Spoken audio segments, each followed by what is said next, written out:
திருச்சிற்றம்பலம். தென்னாருடைய சிவனையை போற்றி, எந்நாட்டவருக்கும் இறைவா போற்றி. அனைவருக்கும் வணக்கம். நாம இன்னைக்கு ஜூலை மாத பலன்கள் பத்தி பார்க்க போறோம். மீனராசி. மீனராசியை பொறுத்த வரைக்கும் பாத்தீங்கன்னா, ராசிக்குள்ள ஜென்ம சனி பகவான் உட்கார்ந்துருக்கார். அவர் யார்? உங்களுக்கு 12 அதிபதியான சனி ஜென்மத்தில் உட்கார்ந்திருக்கார். இந்த மாதம் சனி வக்ரமாகிறார். 13ஆம் தேதிக்கு மேல இருந்து நவம்பர் மாதம் 28ஆம் தேதி வரைக்கும் வக்ரகதி ஆக போகிறார். உங்க ஜாதகத்துல சனி வக்ரமாக இருந்தால் தொழில், லாபங்கள், பண வரவு, பயணங்கள், வெளிநாடு பயணங்கள், தீர்த்த யாத்திரைகள், தான தர்மங்கள், அன்னதானம் இதெல்லாம் நிச்சயமா செய்வீங்க. ஒருவேளை சனி வக்கரமாக இல்லை அப்படின்னா ரொம்ப கவனமா ஹேண்டில் பண்ணுங்க. ஏன்னா உங்களுக்கு அவர் லாபஸ்தானாதிபதி. பணம் இழக்கிறது, லாபத்தை குறைக்கிறது, ஏதாவது ஒரு வழியில ஒரு சின்ன சின்ன சிம்டம்ஸ்ல நமக்கு கெடுத்து விட்டுருவார். ஏன்னா வருஷத்துக்கு 3 முறை சனி வக்ரம், அதாவது 3 மாத காலங்கள் சனி வக்ரமாகும். அந்த வக்ர காலத்துல மட்டும்தான் வக்ரமாக இருக்கக்கூடிய ஜாதகத்தை ஜெயிக்க முடியும். மற்ற 9 மாதங்களும் அவங்களுக்கு பெரிய வளர்ச்சிகள் இருக்காது.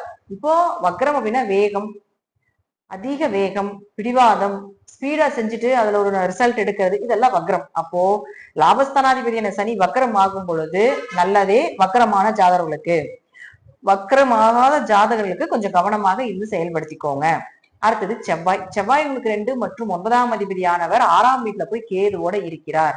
2 கூடையவர் 6ல் இருக்கிற வரைக்கும் கடன் கட்டுறது, பொருளாதாரத்துல கொஞ்சம் பிரச்சனைகள், கொஞ்சம் நோய் நொடிகளுக்கு செலவு பண்ண வேண்டிய ஒரு அமைப்பு, அப்பாக்கு ஏதாவது ஒரு மருத்துவ செலவுகள், உயர்கல்வி படிப்பதற்குண்டான ஏதாவது ஒரு செலவுகள், அதற்குண்டான ஞானம் இதெல்லாம் கொடுத்துருவார். ஏன்னா கேதுனா ஞானம். எந்த இடத்தில் கேது இருக்கின்றதோ அதனுடைய ஞானத்தை கண்டிப்பாக கொடுத்தே தீரணும் அப்படிங்கிறது விதிக்கப்பட்டதே. அப்ப எந்த கிரகத்தோட சேர்ந்தாலும் அந்த கிரகத்துக்குண்டான அந்த நல்லது கெட்டது, ஏன் ஜெயிக்கல, எதற்காக அது நடக்கல அப்படிங்கிற விஷயத்த கேது கொடுத்து விடுவார். அப்ப இந்த மாதம் கேது சேரும் பொழுது உங்களுக்கு 2 9 கூடையவராக இருந்தால் அப்பா மூலமாக பூர்வீக சொத்துக்கள், பொருளாதாரம், பணவரவு ஏன் வரல அப்படிங்கிறது எல்லா விஷயத்தையும் இந்த கேது கொடுத்து காட்டி கொடுத்து அதற்கு வெற்றியையும் கொடுத்து விடுவார் அப்படிங்கிறதா உண்மை. அடுத்தது சுக்கிரன் 3 8 கூடையர் 3ஆம் வீட்டிலே ஆட்சி பலம் பெறுகிறார், 9ஆம் வீட்டை பார்க்கிறார். அப்போ எப்பவுமே சுக்கிரன் ஆட்சி பலம் பெற்றா அது 3ஆம் இடமா இருக்கலாம், கடுமையா முயற்சி செய்வீங்க, செஞ்சு ஜெயிச்சிருவீங்க. எக்ஸ்ட்ரா கரிக்குலர் ஆக்டிவிட்டிஸ் 3ல சுக்கிரன் இருந்தா கைப்பகுதியில் மகாலட்சுமி வாசம் பண்றாங்கன்னு அர்த்தம். இந்த மாதம் பணப்புழக்கம் உண்டு உங்களுக்கு. எப்படி பணம் ரோல் ஆகும்?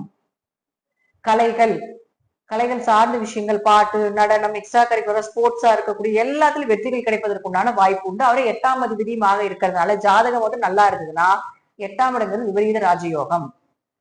8ஆம் இடம் உழைப்பில்லாம திடீர் வரக்கூடிய பண வரவு. அப்ப 8ஆம் அதிபதி 3ல் ஆட்சி பலம் பெறும் பொழுது கண்டிப்பாக திடீர் பண வரவு, ஷேர் மார்க்கெட்ல யோகம், பிட்காயின்ல யோகம், இது போல சின்ன சின்ன விஷயங்கள் நீங்க பண்றதுல பெரிய லாபத்தை ஏற்படுத்தி கொடுத்துரும். ஜாதகம் சரியில்லைன்னா பணம் கொடுக்கல் வாங்கல கொஞ்சம் கவனமாக இருந்து கொள்ள வேண்டும். இன்வெஸ்ட்மெண்ட் பண்ணாம இருக்கிறது நல்லது உங்க ஜாதகம் தசாபுத்தி கிரகங்கள் ரீதியாக.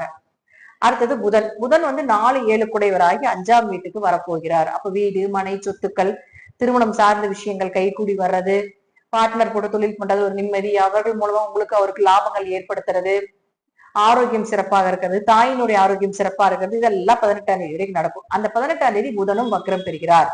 ஆகஸ்ட் மாதம் 11ஆம் தேதி வரைக்கும்.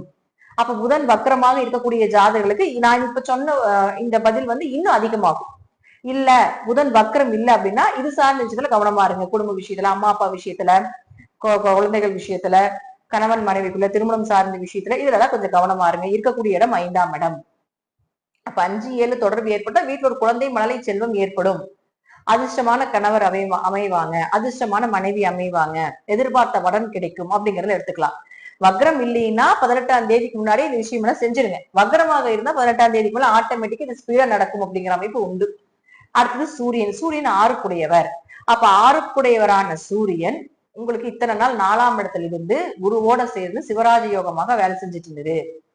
இப்போ அதுவும் 16ஆம் தேதி வரைக்கும் அப்படியேதான் இருக்க போகுது. அதுல எந்த மாற்று கருத்துக்களும் கிடையாது. இப்ப ஏற்புகள், வீடு, மனை, சொத்துக்கள், ஒரு நோய்க்கு ஒரு மருந்துகள் செலவு அதிகமாகிறது, ஒரு கடன் வாங்கி வீடு கட்டக்கூடியது, லோன் வாங்கி வீடு கட்டக்கூடிய அமைப்பு இதெல்லாமே ஏற்படுத்தி கொடுத்துருவார்.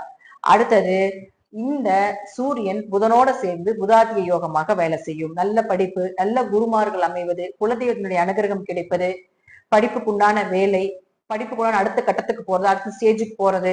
சூரியன் புதன் அப்படின்னாலே அதிகமான படிப்பு, அதிகமான அறிவு அப்படின்னு அர்த்தம். அதுல ஒரு வளர்ச்சி. யாருக்காவது படிப்புக்குண்டான வேலை கிடைக்கல, திறமைக்குண்டான சம்பளம் கிடைக்கல, படித்த படிப்புக்குண்டான உழைப்புக்குண்டான ஊதியம் கிடைக்கல அப்படின்னு நினைச்சிட்டு இருந்தீங்கன்னா இந்த மாதம் ஒரு ப்ரொமோஷன் வேணும், இன்னொரு வேலைக்கு போறோம், ஏன்னா இடமாற்றத்தையும் கொடுக்கும். இன்னொரு இடத்துக்கு போறோம், வேற கம்பெனிக்கு போறோம், வேற காலேஜ் போறோம், வேற ஸ்கூலுக்கு போறோம் அப்படின்னு நினைச்சிருந்தீங்கன்னா தாராளமாக இந்த புதன் அதை செயல்படுத்தி கொடுப்பார். அப்ப இந்த காலகட்டங்கள் அதை மூவ் பண்றப்ப அது நன்மையாகவே நடக்கும் அப்படிங்கறத முற்றிலும் உண்மை. இது எல்லாமே கும்பத்தை பொறுத்த வரைக்கும் பாத்துட்டீங்கன்னா இந்த மாதம் ஓரளவுக்கு 70 வரைக்கும் நற்பலன்களையே கொடுக்கக்கூடிய ஒரு அமைப்பு. அது மட்டும் இல்லாம கும்பம் ஜெயிக்கக்கூடிய அமைப்பு அப்படிங்கிறது ஜென்மசனியாக இருக்கிறதுனால கொஞ்சம் ஜாதகத்தை மட்டும் கொஞ்சம் உங்க பக்கத்துல இருக்கக்கூடிய ஜோசியரை மட்டும் அனலைஸ் பண்ணிக்கோங்க. ஏன்னா இந்த மாதம் எப்படி கொஞ்சம் பண வரவு வரக்கூடிய ஒரு மாதமாக தான் இருக்குது. அதற்குனால் தெய்வ வழிபாடுகளும் பண்ணிக்கொள்வது என்பது சிறப்பான விஷயமாக இருக்கும். இதெல்லாமே உங்களுடைய தசாபுத்தி படி ஜாதக ரீதியாக நான் சொல்லக்கூடிய கருத்துக்கள் சிறிது மாறுபடலாம். நன்றி. மீண்டும் ஒரு நல்ல பதிவுல சந்திக்கலாம். திருச்சிற்றம்பலம், தில்லையம்பலம், ஸ்ரீ நரசிம்ம சரணம்.